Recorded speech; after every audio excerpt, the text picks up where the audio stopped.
नमस्कार दोस्तों, हमारे इस चैनल पर आप सभी का स्वागत है। अगर आप भी भगवान श्री कृष्ण के भक्त हैं, तो कमेंट में जय श्री कृष्ण जरूर लिखें। आशा करते हैं आपको वीडियो पसंद आएगी। तो चलिए शुरू करते हैं। 5000 साल पहले भगवान श्री कृष्ण ने मनुष्य की बर्बादी के 3 ही कारण बताए थे। इस वीडियो में हम एक कहानी के माध्यम से हम आपको वह 3 कारण बताएंगे। तो चलिए देखते ही कौन से 3 कारण हैं जिन्हें करके व्यक्ति बर्बाद हो जाता है और कहीं आप भी तो नहीं कर रहे हैं 3 गलतियां। चलिए शुरू करते हैं। चैनल को सब्सक्राइब जरूर कीजिए। अगर वीडियो पसंद आए तो एक लाइक जरूर कीजिएगा और कमेंट बॉक्स में जय श्री नारायण लिखकर परमात्मा को अपना आभार व्यक्त करें। प्राचीन काल में एक नगर के पास के एक जंगल में एक सन्यासी रहते थे। संसार के तमाम आकर्षणों से दूर होकर उसने कई वर्षों की तपस्या से अपनी शक्तियों को जागरूक किया था। वह लोगों की हर समस्याओं का समाधान करता था। धीरे धीरे वह मशहूर होने लगे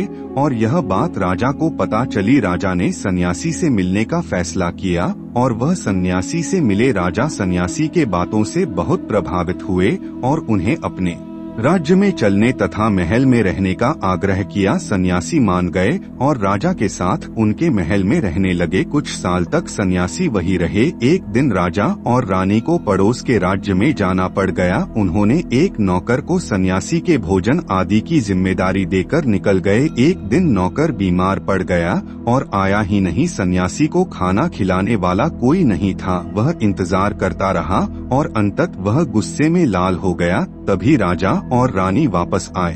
सन्यासी ने राजा को बहुत डांट फटकार लगाई और कहा कि तुम मेरी जिंदगी नहीं उठा सकते थे तो क्यों मुझे लेकर आए। कुछ दिनों बाद मामला शांत हो गया। कुछ दिनों बाद राजा को फिर से पड़ोस के राज्य में जाना पड़ गया। इस बार राजा ने अकेले जाने का फैसला किया और रानी को खड़े निर्देशों के साथ सन्यासी के सेवा के लिए रख दिया। रानी रोज समय पर सन्यासी को खाना भेज देती थी। एक दिन रानी खाना भेजना भूल गई और वह नहाने चली गई। सन्यासी को खाना नहीं मिला तो सन्यासी ने काफी इंतजार के बाद महल में जाने का फैसला किया। सन्यासी महल में गया और उसकी नजर रानी पर पड़ी। रानी की सुंदरता सन्यासी के मन में घर कर गई। रानी के अद्भुत रूप को देखकर सन्यासी उसे भूला नहीं पा रहा था। उसने खाना पीना छोड़ दिया और कुछ दिन तक ऐसे ही पड़ा रहा। कुछ दिनों बाद राजा वापस लौटे और सन्यासी से मिलने गए। राजा ने कहा, क्या बात है, आप बहुत कमजोर हो गए हैं,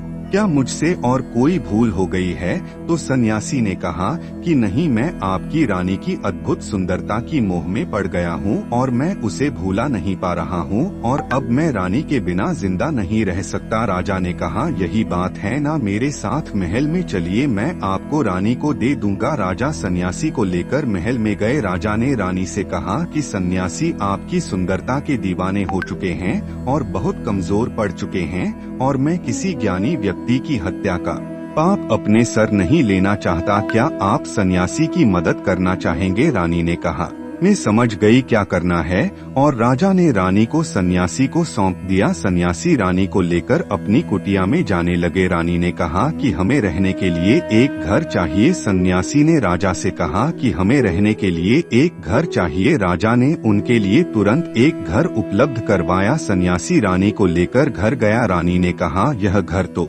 बहुत गंदा है, इसे साफ करवाइए। सन्यासी राजा से कहकर घर को साफ करवाया। राजा के हमसे घर को साफ करवा दिया गया। फिर नहा धोकर रानी बिस्तर पर बैठ गई और सन्यासी भी रानी के पास आ गया। रानी ने कहा, क्या आप जानते नहीं कि आप कौन थे और आज आप क्या बन गए हैं? आप एक महान सन्यासी थे जिनके आगे राजा भी झुककर प्रणाम करते थे और आज वासना के कारण आप मेरे गुलाम हो गए हैं। यह सुनकर सन्यासी को महसूस हुआ कि वह तो एक सन्यासी था जो सारी सुख सुविधाओं को छोड़कर शांति की तलाश में जंगलों में चला गया था। फिर सन्यासी ने राजा को बुलाया और रानी को उनको सौंप दिया और कहा, यह राजन, आज मैं आपको मनुष्य के बर्बादी के जो 3 कारण बताऊंगा जिनका यदि व्यक्ति ना करें तो वह सबसे सुखी रहेगा और व्यक्ति बर्बाद नहीं होगा। पहले आदत है इच्छा, क्योंकि इच्छा ही दुनिया की हर एक व्यक्ति के अंदर सबसे पहले अवगुण होता है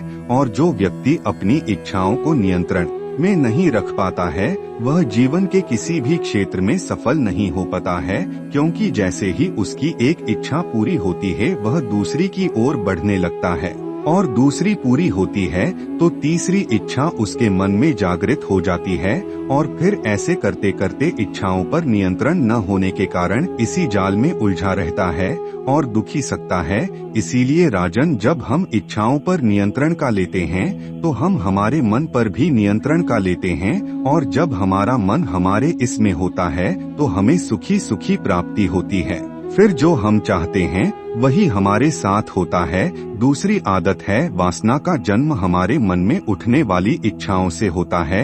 जिस प्रकार इच्छा का कोई अंत नहीं होता और मनुष्य वासना के जाल में फंसता हो चला जाता है, वासना के वशीभूत होकर मनुष्य को कुछ भी नजर नहीं आता है। आज तक जितनी भी लड़ाइयाँ हुई है उनका सबसे बड़ा कारण स्त्री को पाने की इच्छा ही रही है। स्त्री के प्रेम में वशीभूत होकर राजा महाराजाओं ने आज से पहले बहुत सारे युद्ध किए हैं। रावण इस संसार का सबसे बुद्धिमान व्यक्ति था, लेकिन उसने भी माता पिता की सुंदरता में आकर अपना सब कुछ बर्बाद कर लिया। उसकी मृत्यु का कारण एक स्त्री ही बनी भी कहीं राजा महाराजा तो युद्ध में इसलिए हार गए क्योंकि वह लोग स्त्रियों से रासलीला रचना में ही रह गए। ईश्वर ने तो स्त्री की उत्पत्ति संसार को बढ़ाने के लिए की है, लेकिन आजकल लोगों ने इसे अपनी वासना का शिकार बना लिया है, अपने मनोरंजन का साधन समझने लगे हैं, और जब उन्हें अपना यह मनोरंजन नहीं मिलता तो वह पागल हो जाते हैं और न जाने क्या क्या कर बैठते हैं। इसीलिए ही राजन, जितना हो सके उतना वासना से दूर रहना चाहिए। तीसरी आदत है क्रोध, क्योंकि जब मनुष्य की वासना की पूर्ति नहीं होती है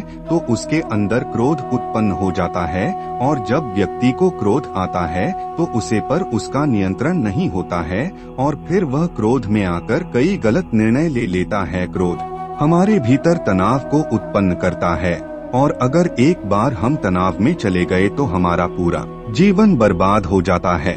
क्रोध मनुष्य के विवेक को नष्ट कर देता है, जिससे उचित अनुचित का विचार नहीं रहता और मनुष्य अपना ही नुकसान कर बैठता है। शास्त्रों में क्रोध को असुरों का गुण कहा गया है, और इसी कारण असुर हमेशा देवताओं से हारे हैं। अहंकार को विनाश का तीसरा कारण गाना गया है। पुराणों में कई उदाहरण मौजूद हैं जो बताते हैं कि अहंकार के कारण व्यक्ति का सब कुछ समाप्त हो गया। रावण, हिरण्यकश्यप, कष्ट, दुर्योधन, जरासंध, बल्कि सभी अपने अहंकार के कारण सब कुछ लुटा बैठे। मनुष्य को विनाश की ओर ले जाने वाला चौथा कारण है मोह। जब किसी भी चीज से व्यक्ति बहुत अधिक मोह करने लगता है तो उसके लिए गलत सही का विचार समाप्त हो जाता है और व्यक्ति अपनी मर्यादा से भटक जाता है और फिर विनाश की ओर जाने लगता है। धृतराष्ट्र ने अपने पुत्र से मोह किया, परिणाम द्रौपदी का चीर हरण हुआ, महाभारत का महाविनाश हुआ। राजा भारत ने हिरण से मोह किया तो अगले जन्म में खुद हिरण बन लो।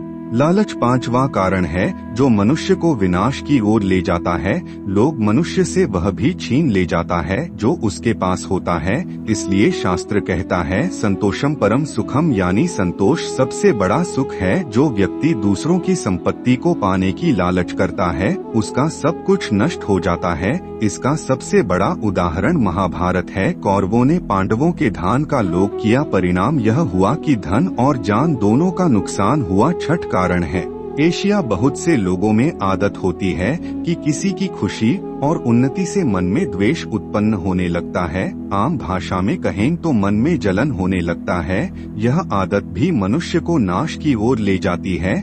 जलन की भावना दूसरों का नहीं बल्कि खुद का ही नाश कर देती है। कारण महान योद्धा थे लेकिन उनके मन में अर्जुन के प्रति द्वेष की भावना थी। इस भावना ने कारण को खलनायक की श्रेणी में ला दिया और अर्जुन के हाथों ही मृत्यु के मुंह में पहुंचा दिया। चैनल को सब्सक्राइब जरूर कीजिए। अगर वीडियो पसंद आए तो एक लाइक जरूर कीजिएगा। धन्यवाद।